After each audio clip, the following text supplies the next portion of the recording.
سبحانه وتعالى في محكم تنزيله الذين يؤمنون بالغيب ويقيمون الصلاة وبما رزقناهم ينفقون. waxaan maanta soo booqanay kuula hoos tagto degmada Jowhar waxaana soo gaarsiinay biyo iyo timir walaalaha muxsiniinta oo ku xiran waxaan leenahay dhibaatada ka taagan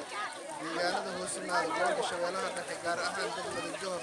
waa dhibaato aad u ba'an waxaan gurmad ku sugaynaa Allah subhanahu wa ta'ala ka sugo waxaan ku sugaynaa iyo walaalaha muxsiniinta u taagan had iyo